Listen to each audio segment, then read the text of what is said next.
Hello, I'm Yusuf Aram, and welcome to this special edition of Straight Talk. I'm here in Kazan, Russia, where the latest summit of the BRICS leaders is taking place. Join me as I sit down with Dmitry Peskov, the press secretary for the Russian president, to get his take on the BRICS' growing influence and Turkey's possible membership.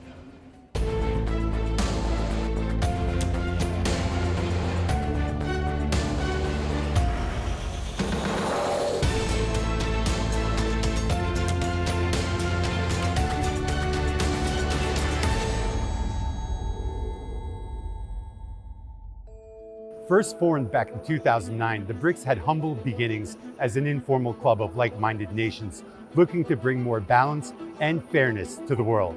And now, this group is looking to expand. Dmitry Peskov, press secretary for Russian President Vladimir Putin, said at this year's summit that there's no obstacle for anyone wanting to join BRICS. Mr. Peskov, a seasoned diplomat and press advisor to President Putin, took up his first overseas posting in 1990 at the then Soviet embassy in Ankara. After serving in the foreign ministry through the 90s, Mr. Peskov was appointed the presidential press secretary position in 2012. Since then, he's been one of the most familiar faces from the Russian government in explaining the Kremlin's viewpoint. I sat down with Dmitry Peskov at the BRICS summit in Kazan to get his take on the group's future goals, Turkey's possible membership, and the ongoing conflicts in Ukraine and Gaza. Kremlin spokesman Dmitry Peskov, thank you for joining me on the sidelines of the BRICS. Now, I want to get right into it. I know you're very busy. The BRICS, since it's been formed to the present day, the evolution of it, and where it's going in the future, what are your thoughts? Well, actually, BRICS is not an organization. It's not an international organization. It's rather a club.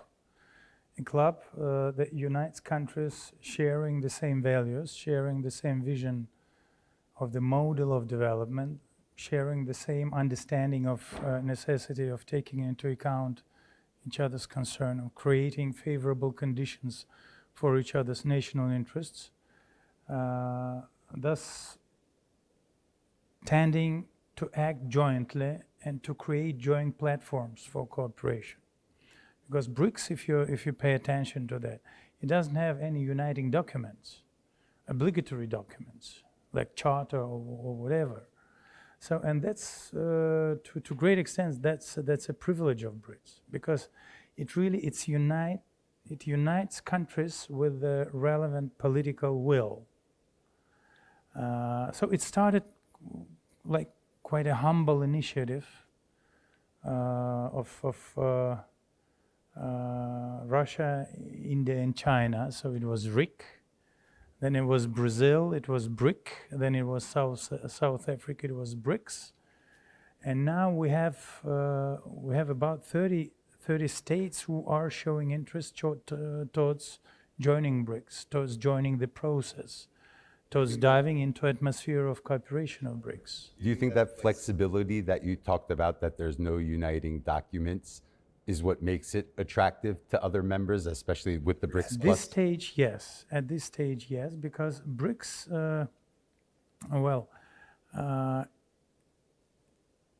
it's a union, let's say it's an institution without any leading power. It grants an atmosphere of equal rights, an atmosphere of, I would say, a fair approach to each other. And that is what of great value for all the participants. I think one of the big questions, especially at last year's BRICS summit, definitely this year's summit obviously, is going to be, is there a BRICS currency coming? Is there a cash transfer system to rival SWIFT? Something to break the Western hegemony of the financial markets, of the US dollar dominance, euro dominance. So is this coming? Well, BRICS is not tending to rival anyone or any organization. This is another important characteristic of BRICS. And BRICS is not working on any project that is tending to rival any other system. So there are no plans to create anything that would rival SWIFT. But there are some projects, some thoughts among the participating states to create certain investment platforms with with a broader involvement of digital money, thus giving an opportunity to the countries to invest more effectively to developing markets and to ensure that those investments correspond with national interests of those countries. Plus to that,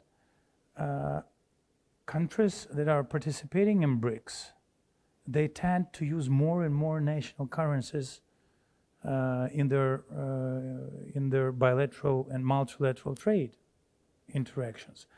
So some of the countries like us, for example, we met a situation all of a sudden when dollar started to be used as a weapon against us. So that's why we started to pay more attention to national currencies, and this is more advantageous to us. And at the same time, it's more advantageous to our partners. So these are the processes that are going on inside BRICS.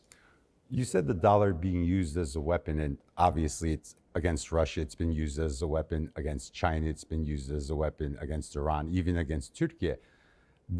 Would you say the formation of the BRICS was more of an organic initiative, or it was just a natural progression of a reaction to US policy and free-wielding sanctions? Well, the United States and countries of collective West, as we call it, they're doing whatever they can to preserve their central leadership. But organic processes in the world, they are much more diverse. And so the faster Eastern countries are developing, the less leadership is left in the Western countries, in the Western world. But they don't want equality in development processes. They want to preserve their leadership, thus damaging and jeopardizing national interests of those countries in the East. So, and this is a collapse of interest, and it's a natural process. Gradually, the center of development in the world will be shifting eastwards. It's an inevitable process. Plus to that, Western countries are doing mistakes. So they started to use dollar as a weapon. They start to implement sanctions against Russia, against China, but those sanctions, they are hitting them back. So, and those processes are just speeding up the natural development of East, or as we call it actually, not East in our understanding, but what we call it, well, collective East, global majority. Turkey is a country that's part of that collective West, at least for the past 8 decades. But Turkish President Recep Tayyip Erdogan wanting to apply for BRICS membership. What are your thoughts on Turkey becoming a BRICS member, becoming maybe a preferred partner? How will that relationship evolve in your eyes? Well, from one hand, BRICS is welcoming all the countries who are showing interest towards participation and towards taking part in relevant cooperation processes. From the other hand, of course, BRICS, like every, let's say, every union, it has a certain potential for membership. And if this potential is overloaded, it will bring, well, certain difficulties to the further process of development. So this is why right now, members of BRICS are discussing the future modality of further participation of new countries. Of course, participation of Turkey is very important for all the members of BRICS. Turkey is a great regional power that plays very important role, even in global affairs to a great extent. So that's why everyone is interested in inviting Turkey in this process. But what will be the modality? Let's wait a little bit until we see a final declaration of this summit. Would you view it as a big victory if a NATO member did join BRICS? Well, Turkey's interest towards BRICS is important for us, not Turkish membership at NATO. You know, we have our own relationship with NATO, and NATO is rather our enemy. Right now, NATO directly and indirectly is involved into a war against our country. And NATO's facilities, NATO's military infrastructure, NATO's intelligence gathering infrastructure is involved in the war against our country. Mm-hmm. There's been a lot of pressure put on the Turks, especially over the past couple of weeks, saying BRICS membership is incompatible with NATO, BRICS membership is incompatible with EU candidacy. Do you view the BRICS as incompatible with these organizations? This is actually a problem of NATO and EU, for example. Every time they tend to say either NATO or nothing. You don't have a right to look into other directions. You have just to stick to NATO and be an untakeable part of NATO. And this is not a case for BRICS. This is not a case for some other cooperation unions that we are involved in. So we think that every country is sovereign and every country has to follow its national interests. If membership in BRICS, if unity with BRICS brings you additional benefits, do it. Do not hesitate. If NATO is more favorable for you, if it brings more gain for you, stick to NATO. But every country has to make its own choice. Now I want to switch a little more to bilateral relations. Erdogan wants Turkey to become an energy hub. Russian President Vladimir Putin wants to see Turkey become an energy hub. How do you see that process moving forward? Will Turkey become an energy hub, especially for Russian gas? Well, you know that our two leaders, President Putin and President Erdogan, for a couple of years, they have been discussing an issue of creating a natural gas hub in Turkey. This is an purely economic project that is in interest of Turkey, in the interest of the Russian Federation, and in the interest of future consumers in Europe. Because there are still lots of countries in Europe who want to purchase Russian gas. It's much more cheaper than liquid gas coming from spot market or from the United States.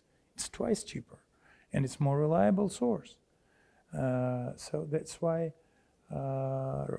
implementation of this project of natural gas hub is really necessary, and the work is going on expert level, and we hope that coming month will bring some really feasible result for us. Turkish Foreign Minister Hakan Fidan recently met with Russian Foreign Minister Sergei Lavrov, and Hakan Fidan's comments were geared around mediating and reopening the mediation process between Russia and Ukraine to end the special military operation and also the grain corridor as well. How are you viewing the current state of Turkish mediation? Is there an opening for a ceasefire in the future or a return to the grain corridor deal? Well, President Putin has said numerous times that he was open for negotiations with Ukraine, and that we would prefer to solve Ukrainian problem through diplomatic negotiations. And so the military operation is a last step for us after all the proposals that were generated by the Russian side were declined from the West. So, and in these circumstances, of course, we do welcome efforts of all the countries, including Turkey, who are offering their services in mediating the settlement of this crisis. And really, Turkey has spent enormous efforts to mediate drafting of the possible agreement that was made in Istanbul in the autumn of 1922. And really, there was a text ready for signing on the table in Istanbul, but unfortunately, under the pressure of Western countries, including Great Britain, Ukrainians had to refuse to continue this work. So we do welcome Turkey's efforts to mediate. Unfortunately, right now, we don't see any real feasible background for any negotiations. Ukraine simply refused to negotiate. You know, they have a presidential decree signed banning Ukrainian power to conduct any negotiations with the Russian Federation. How tough is that for peace now? There's a It law in makes place. peace negotiations impossible right now at this stage. And about the grain deal, well, it was supposed to be a deal, and it was agreed upon as a deal. When you have a deal, you have some deliverables for all the countries concerned. We were supposed to get some deliverables from that deal. Has Russia gotten deliverables? No. What has Russia No. gotten out of the grain deal? What has Russia gotten out of the grain deal?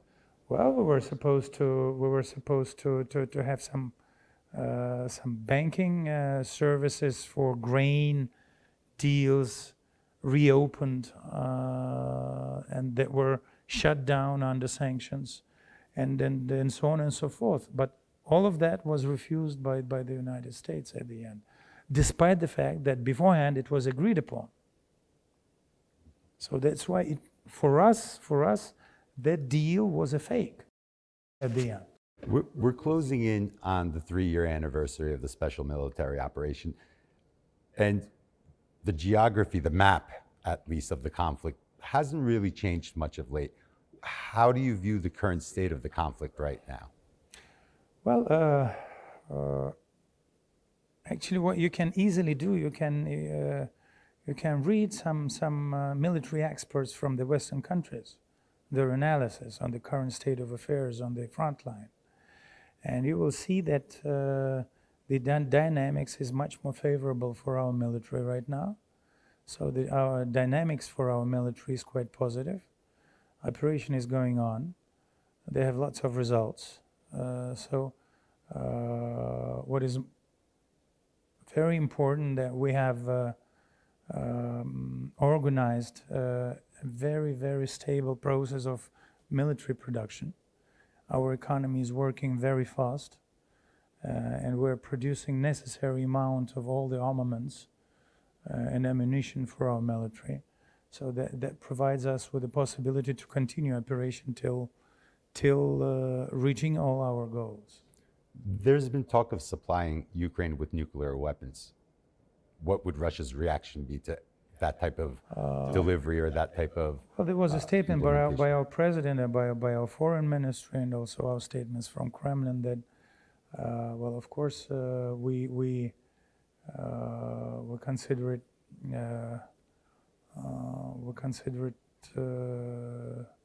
this kind of statements coming from Ukraine very disturbing, and of course it will cause an immediate and very tough reaction from the Russian side. Now, I've been here in Kazan almost a week.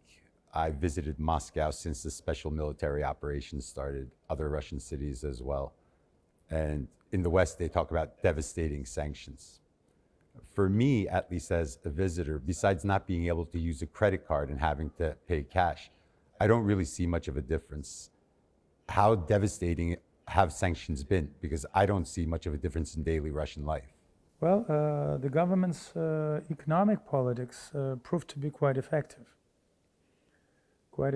And at the very beginning of these sanctions, and we have an unprecedented, in the human history, it's unprecedented amount of sanctions.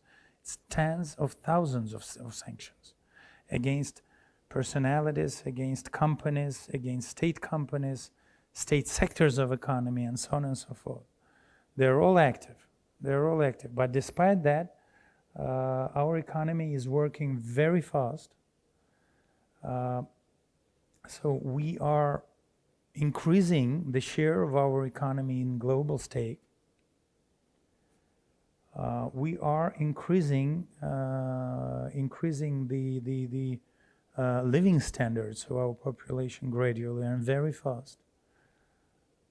Our domestic banking system, you mentioned that you couldn't use your credit card, but you know, we are accustomed to banking services that you would never imagine in Turkey or elsewhere in the world.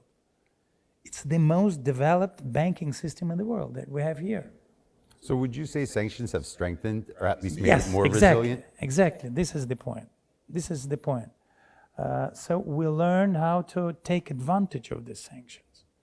We learned how to produce what was never produced in this country, and we learned how to decrease the production share, so just in order to make it competitive. Plus to that, in a current world, it's very hard to impose sanctions, really sealing sanctions against a country, especially like Russia. So you cut one direction supplies, hundreds of other directions appear the next day. How are diplomatic channels with the United States and the European Union or its member states right now? Are the lines of communication still open? Well, there are very humble technical life of communications, nothing else. But if you speak about real relationship between Russia and countries of collective West, they are on a zero level. Zero level. And that contradicts with the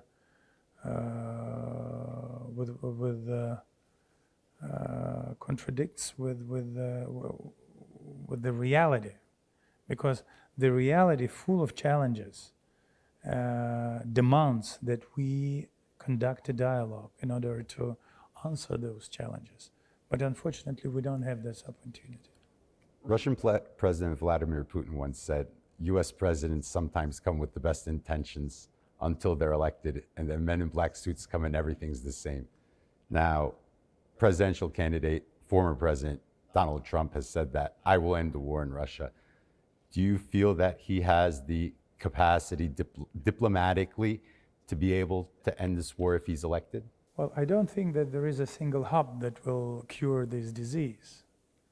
It will take lots of very, very challenging and serious efforts to solve this problem. And it will take time. I don't think it can be solved overnight. But currently, we see the leadership of the United States that thinks that they can continue the war against Russia using Ukrainians as a tool of this war, and continue this war till the last Ukrainian. This is actually the essence of their position, but it's tremendously wrong. It's impossible to gain a victory against Russia. I want to shift to Gaza. War on Gaza right now. How is the Kremlin viewing what's going on over the past year, and what type of role is it playing diplomatically in this process? Well, in order to discuss Gaza, we first have to say that we have to remember the main source of this problem. The main source of this problem was the fact that the relevant resolutions of the United Nations Security Councils were not brought to reality. We still don't have two states, two independent states, Israel and Palestine.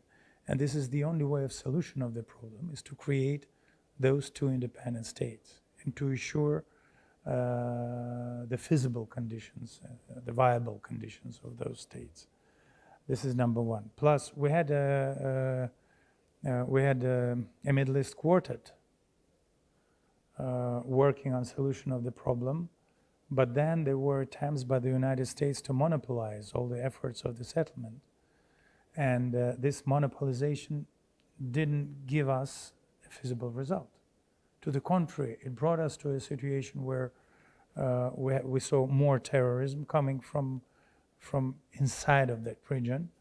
And as a result, now we're facing an unbelievable and unprecedented humanitarian catastrophe in Gaza and also in Lebanon. And also in Lebanon, we are very much concerned about the civil population that is suffering from what is going on. And we think that all the countries in the region have to stick to a very balanced approach in order not to let this conflict enlarge in borders and then take more countries inside. How concerned are you by the escalation between Israel and Iran, Israel and Lebanon. Do you see a regional war coming? It's extremely dangerous, yeah. Well, 3-4 months ago, we were warning each other against spreading the geography of the conflict. But unfortunately, now we're witnessing it. And in terms of potential results, it's extremely dangerous process. Russia is a country, we preserve our contacts, our working contacts with all the countries concerned, with Iran, with Israel, with Lebanon, with Palestinians. And we are ready if there is something that we can do in order to help this crisis to be solved. We are ready to do it. I want to shift over to the South Caucasus, a very recent five-way meeting in Istanbul. What's the state of relations right now, or at least the progress towards peace between Azerbaijan and Armenia?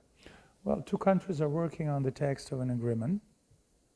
We hope that they will, there are quite a couple of paragraphs left to be agreed upon. We hope that this process will be ended successfully in coming months. There are some difficulties with the certain positions of the countries. There are, the devil is in details. But we do hope that Baku and Yerevan will have enough wisdom to reach a result in coming months or weeks or months. It's up to them. So we're not insisting on anything. We're just standing ready and being ready to give our hand of friendship for them to facilitate the signature of agreement. One last question. You recently said that about the organization of Turkic states that the Turkic mythology started in the Altai Mountains. How do you view the organization of Turkic states, and do you think it's something that Russia wants to get involved in? Well, we have Turkic republics inside Russia, or part of Russia, actually. Like we are now, we are in Tatarstan. We have Bashkortostan next to it. We have Altai Republic. So we have lots of places where Turkic people are living, historically are living. And we have places where actually the Turkish world came from initially. So that's why we do share lots of values of Turkic world. It's untakeable part of our culture. Russia is a multi-confessional and multi-national state. We have about 25 million of Muslims living in our country. A big Muslim population. So yeah. So how can we be away from processes of the Muslim world? It's important. Impossible. Kremlin spokesman Dmitry Peskov, thank you for joining me on Strait. It was my pleasure. Thank you very much. Thank you. That's all the time we have for this special edition of Straight Talk. I'm Yusuf Aram from the BRICS Leaders Summit in Kazan, Russia. Thanks for joining us, and see you next time.